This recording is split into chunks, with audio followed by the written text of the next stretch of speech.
যা কিছু হয়ে যাক না কেন আমাদের কিন্তু আটকিয়ে রাখা যাবে না। কেন বলো তো? কারণ আমরা হলাম গৃহিণী, আমরা থাকি 24 ঘন্টা অ্যাক্টিভ। তো যাই হোক বন্ধুরা, অনেক কথা হবে। তার আগে বলো তোমরা সবাই কেমন আছো? আশা করছি রাধা মাধবের কৃপায় সবাই ভালো আছো। গিন্নিশালা রান্নাঘর ব্লগস থেকে আমি রূপা তোমাদের সবাইকে আবারও অনেক অনেক ভালোবাসা ও ওয়েলকাম জানিয়ে আজকে সকালের কাজকর্মগুলো শুরু করলাম। ঠাকুরের জন্য ছাতু করতে পারিনি, কিন্তু ঘরের জন্য একটু ছাতু করে নিয়েছিলাম খাওয়ার জন্য। ঠাকুর তো আর বলেনি যে আমাকে না দিলে তোরাও খেতে পারবি না। তো ঠাকুরের জন্য করতে পারিনি বলে মনটা অনেকটাই খারাপ ছিল, কারণ ঠাকুরের গ্যাস ছিল না বলে ঠাকুরের জন্য ছাতু করতে পারিনি। আজকে সবার ঘরে ঘরে ছাতু দিয়ে পুজো হবে, আমিও ঠাকুরকে দেওয়ার ইচ্ছে ছিল কিন্তু পারলাম না গ্যাসের জন্য। ওরা হয়তো অনেকেই বিশ্বাস করবে না যে এর আগে আমি কখনো ছাতু বানাইনি, এবছর ফার্স্ট আমি ছাতু করেছি। সকাল থেকে রোদের এত ভয়ঙ্কর তেজ দেখে আমি একটু ঘাবড়ে গেছিলাম, কারণ দুপুরবেলার আজকে অবস্থাটা খুবই খারাপ হবে। সেই ভয়ে ভয়েই সকালবেলায় আজকে রান্নাটা বসিয়ে দিয়েছি। চা খেয়ে নিয়েছি, তারপরে রান্নাটা বসিয়ে দিলাম, কারণ সকাল সকাল যদি রান্নাটা না করি তাহলে এই টিনের ঘরে থেকে একদমই রান্না করা সম্ভব না আমার পক্ষে। কারণ যখন বেলার দিকে অনেকটাই গরম পড়ে তখন কিন্তু এই ঘরে একদমই থাকা যায় না, এতটা গরম পড়ে। ইন্ডাকশনে বসালাম ডাল, গ্যাসে বসালাম ভাত। তো ডাল ভাত হতে থাকুক, তার মধ্যে আমি রুমটাকে একটু পরিষ্কার করে আসি। পরিষ্কার তো করাই আছে, শুধুমাত্র ঘরটা একটু মুছবো। তবে হ্যাঁ, সকালবেলা কিন্তু আমি বেডশিটটাকে চেঞ্জ করেছিলাম, কারণ প্রত্যেক দিন কিন্তু আমি রাতের বেলা বেডশিটটাকে উঠিয়ে নিই, সকালবেলা আবার পাতিয়ে রাখি। কারণ যেহেতু এই ঘরে ঘুমাই না আর রাতের বেলা এই ঘরে থাকা হয় না, সেই জন্য বেডশিটের মধ্যে যদি কোনো কিছু উঠে, ইঁদুর টিঁদুর বা কোনো কিছু, সেই জন্য রাতের বেলা বেডশিটটাকে উঠিয়ে রাখি, সকালবেলা কিন্তু আবার পাতিয়ে। সকাল থেকেই মাথার মধ্যে একটাই কথা ঘুরছে যে আজকে যেহেতু সাপ্তাহিক রুটিন, তাই জন্য আমাকে সমস্ত কাজবাজি কিন্তু সময়ের মধ্যে করে নিতে হবে। সেই জন্যই কিন্তু এদিকে রান্নাটা বসিয়ে দিয়ে এদিকের কাজগুলো সেরে নিচ্ছি। তবে হ্যাঁ, অন্য কাজগুলো একটু কম করলেও সাপ্তাহিক রুটিনটা কিন্তু আজকে একদমই চেঞ্জ করা যাবে না। তো সাপ্তাহিক রুটিনটা কি সেটাই দেখো বলা হয়নি। তো সাপ্তাহিক রুটিনটা হচ্ছে রান্নাঘরটাকে একটু ক্লিনিং করব।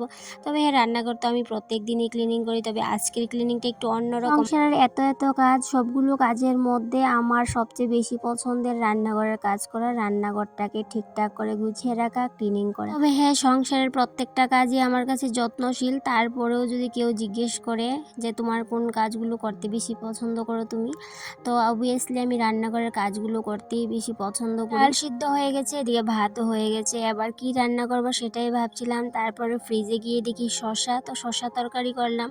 তারপর অনেকগুলো কারকল ছিল, কারকলগুলোকে ভাজি করার জন্য কেটে নিয়েছি। আর রান্নাটা একটু তাড়াতাড়ি করব, যেহেতু সাপ্তাহিক রুটিনটা আজকেই পড়েছে। সবসময়ই আমার রান্নাঘরকে পরিষ্কার করে নতুন করে গুছিয়ে নিতে বেশ ভালো লাগে। তবে হ্যাঁ, আজকে যেহেতু সাপ্তাহিক রুটিন, আজকেও কিন্তু আবার নতুন করে গুছাতে হবে, কারণ সমস্ত কিছু নামিয়ে তারপর কিন্তু ক্লিনিং করব। আর যেহেতু সাপ্তাহিক রুটিন, এটা অনেক সময় কি হয় বলো তো, সপ্তাহে এই ক্লিনিংটা করতে পারি না, তখন ওই যে 10 থেকে 12 দিন পর পর এটাকে করতে হয়। এত রুটিন মেনে, এত নিয়ম মাফিক সাপ্তাহিক রুটিনে প্রত্যেক দিন ডে বাই রুটিনে রান্নাঘর পরিষ্কার করি, সংসারের সমস্ত কাজবাজি করি, অন্যান্য রুমগুলো পরিষ্কার করি, তারপরেও জানি না এতটা নোংরা যে কোথা থেকে আসে বুঝতেই পারি না।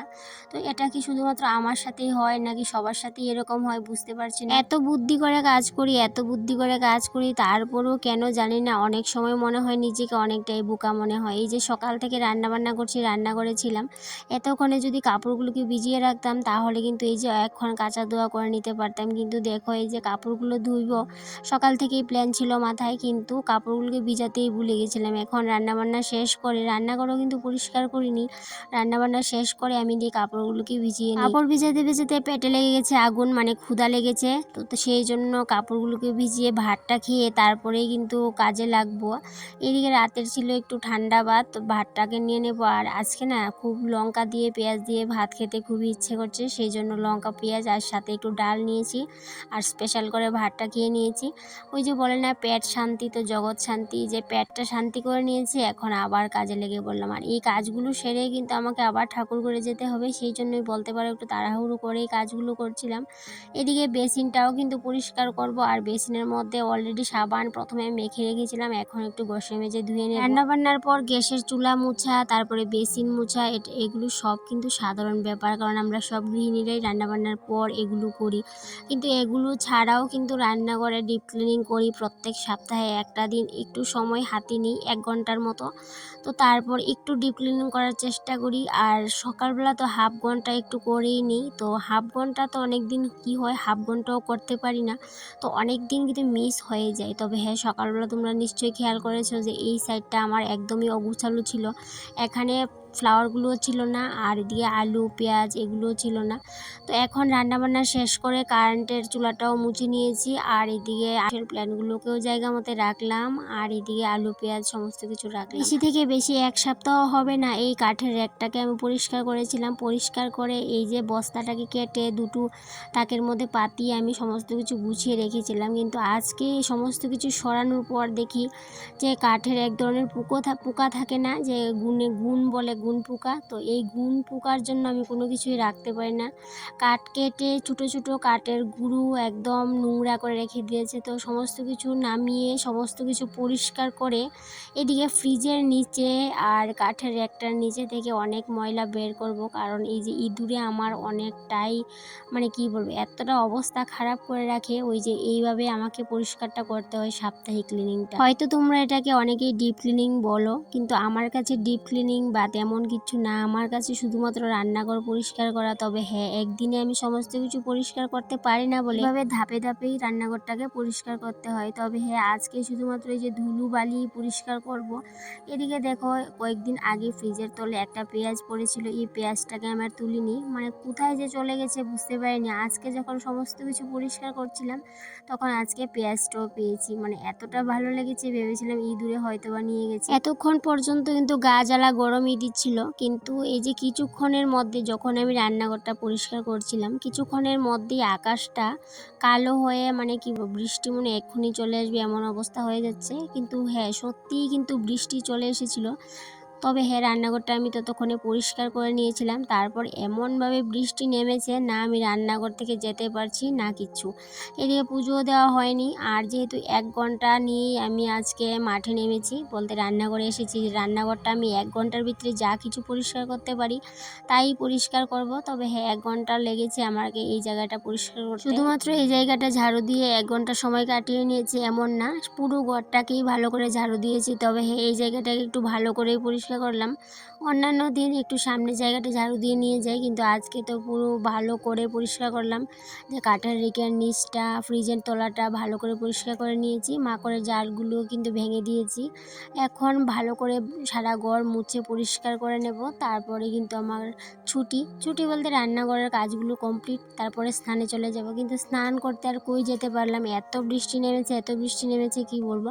সকালে ভেবেছিলাম অনেক গরম দেবে, কিন্তু দেখো গরম তো দিয়েছে ঠিকই, কিন্তু হঠাৎ করে আবার বৃষ্টি চলে আসাতে গরমটাও কিন্তু বেশ ভালোই কমেছে। তো বৃষ্টি হওয়ার পরেও কিন্তু আজকে কারেন্ট যায়নি, সেই জন্য ওই রান্নাঘরটা তোমাদের সাথে একটু শেয়ার করতে পারলাম। মানে এত বৃষ্টি হচ্ছে বাইরে, কিন্তু রান্নাঘরে কারেন্ট আছে। রান্নাঘরে বলতে কারেন্ট আছেই, সেটাই বলতে চাইছিলাম।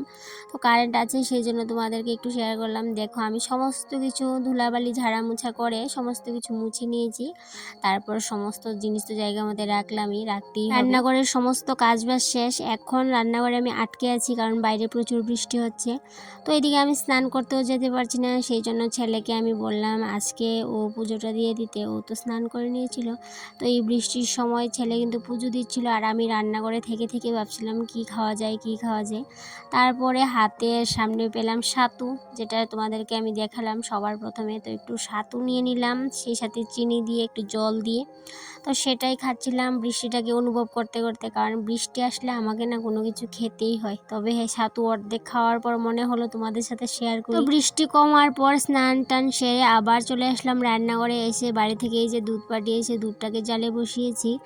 তারপর রান্নাঘরে আবার সারাক্ষণ থাকবো, হাঁটাহাঁটি করব, এটাই আমার কাজ, কারণ আমি রান্নাঘরে থাকতে ভীষণ ভালোবাসি। এখন প্রায় সন্ধে হয়ে আসছে এমন অবস্থা, আর বাইরে তো বৃষ্টি ভাব তো আছেই। এতক্ষণ তো বৃষ্টি ছিল, এখন একটু কমেছে। তারপরেও কিন্তু আমার বাইরে যেতে একদম ইচ্ছে করছে না, কারণ এই বৃষ্টির মধ্যে এই ঘর থেকে ওই ঘর যেতে আমার একদমই ভালো লাগে না। সারাদিন পরিশ্রমটা কিন্তু এখন আর গায়ে লাগছে না, কেন বলো তো? এত পরিষ্কার পরিচ্ছন্ন রান্নাঘরটা যখন দেখতে পাচ্ছি তখন কিন্তু একদমই গায়ে লাগছে না পরিশ্রমটা। কিন্তু যখন পরিষ্কার পরিচ্ছন্ন করি তখন তো অনেকটাই কষ্ট হয়, কিন্তু তারপর যখন দেখি আমার রান্নাঘরটা এত ভালো লাগছে, টিনের রান্নাঘর হওয়া সত্ত্বেও এত ভালো লাগছে, তো সেখানে মডুলার কিচেনও হার মানাবে। তবে হ্যাঁ, মডুলার কিচেন তো হার মানাবে না, তারপরে আমার কাছে মনে হয় যে আমার রান্নাঘরটাই বেস্ট, টিনের রান্নাঘরটাই আমার কাছে সব কিছু। তো এই যে সারাদিনের পরিশ্রমটা গায়ে লাগে না, সেটাই বড় কথা। এদিকে সমস্ত কিছু গুছিয়ে টুচিয়ে এখন আবার সন্ধেবাতি দিতে হবে, কারণ সন্ধেও প্রায় হয়ে আসছে। আর এখন সন্ধে হতে হতে প্রায় 6টা বেজে যায়। 6টা বেজে গেলেও কিন্তু অন্ধকার হয় না। আর আমরা তো আবার বাঙালি, আমরা অন্ধকার না হলে সন্ধ্যাবাতি একদমই দিতে চাই না। অনেক গল্প করলাম তোমাদের সাথে, আর গল্প করতে করতে আমার এই সুন্দর জংকার পোড়া টিনের রান্নাঘরটাকে ক্লিন করে গুছিয়েও নিয়েছি, আর বিকেলের কাজগুলোও করে নিচ্ছি। বিকেলের কাজগুলোও মোটামুটি শেষ হয়ে গেছে, আর কাজগুলো করতে করতেই বন্ধুরা তোমাদের কাছ থেকে আজকে বিদায় নিয়ে নেব। তাহলে বন্ধুরা আজকে আসি, আবারও দেখা হবে পরবর্তী কোনো একটা ব্লগে। ততক্ষণে তোমরা ভালো থেকো, সুস্থ থেকো, আর এভাবেই আমার পাশে থেকো। টাটা।